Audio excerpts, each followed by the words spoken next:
মদিনাবাসীরা নতুন গাছের ফল নিয়ে আসতেন, নবীজি আল্লাহ রাব্বুল আলামিনের কাছে দোয়া করতেন, আল্লাহ আপনি মদিনার ফলের মধ্যে বরকত দেন, গাছের মধ্যে বরকত দেন, উৎপাদিত ফসলের মধ্যে বরকত দেন, প্রত্যেকটা বস্তুর মধ্যে আল্লাহ রাব্বুল আলামিন আপনি বরকত দেন। এই জন্য মক্কা এবং মদিনাকে আল্লাহ রাব্বুল আলামিন কতটা বরকতময় করেছেন।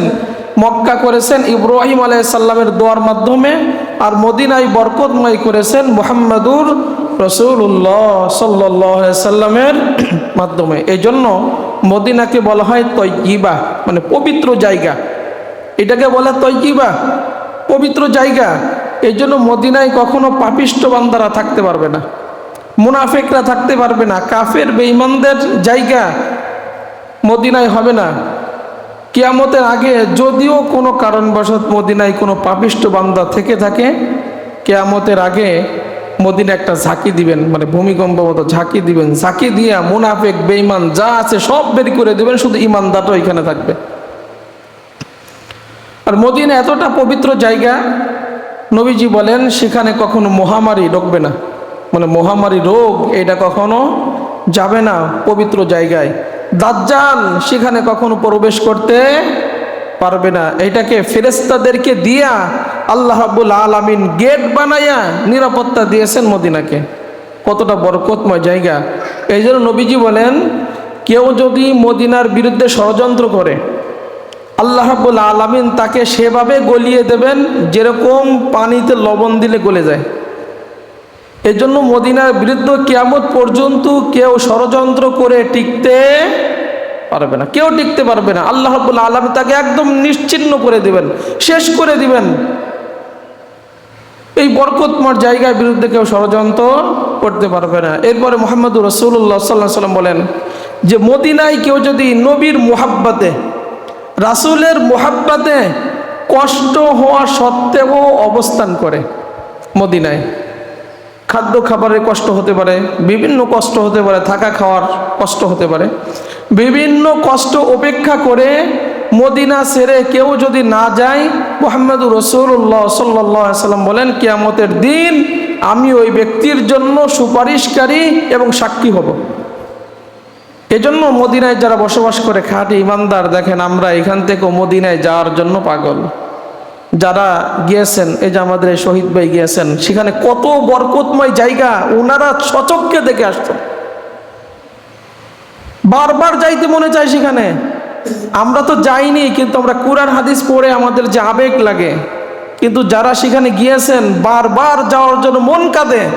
যে রাসূলের রওজার পাশে দাঁড়ায়া, রাসূল যে মসজিদে নামাজ পড়ছে, আমি সেই মসজিদে নামাজ পড়ার সুযোগ হচ্ছে, রাসূলের রওজার পাশে দাঁড়াইয়া আমি রাসূলকে সালাম দিচ্ছি।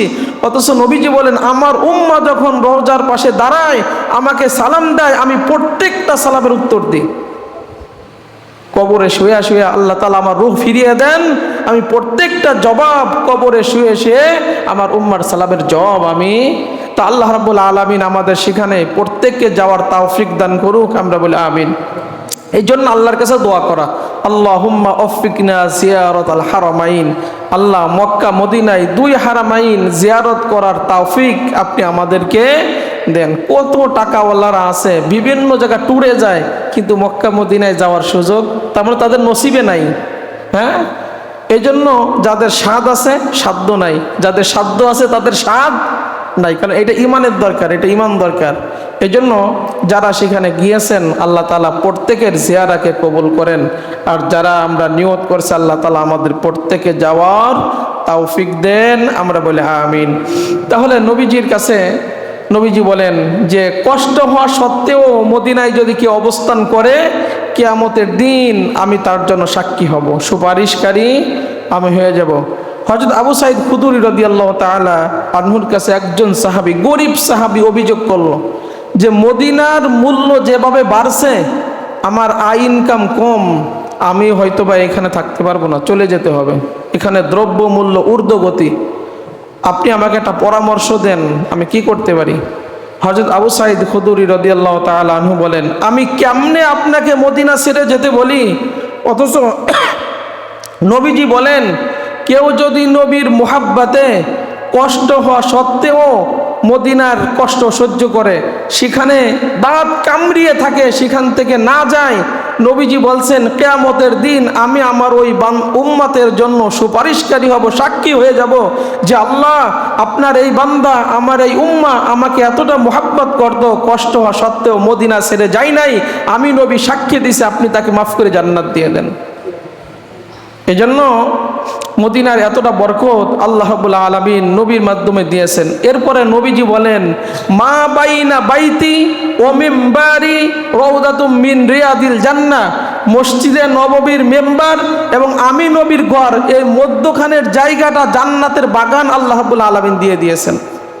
জান্নাতের বাগান সমূহের মধ্য থেকে একটি বাগান দুনিয়ার থেকে যদি কেউ দেখতে চায়, জান্নাতি বাগান, জান্নাতি সুগ্রান, নবীজি হাদিসের মধ্যে বলেন মা বাইনা বাইতি ও মিম্বারি রাউদাতুম মিন রিয়াদিল জান্নাহ, যে মসজিদের নববীর মেম্বার আর আমার নবীর ঘর পাশাপাশি, এর মধ্যখানের জায়গাটা হচ্ছে আল্লাহ রাব্বুল আলামিন জান্নাতের বাগান দিয়ে দিয়েছেন। ওই ভাই দেখে আসছে, আল্লাহ রাব্বুল আলামিন সেই বরকতময় জায়গা সেখানে আল্লাহ রাব্বুল আলামিন দিয়ে দিয়েছেন। দুনিয়ার থেকে জান্নাতের এক টুকরা ভূমি যদি দেখতে চান, তাহলে যাদের সামর্থ্য আছে, যাদের উপর হজ ফরজ হয়েছে, উমরা হয়েছে, সেখানে যদি যান আমরা এগুলো দেখতে পাবো সেখানে।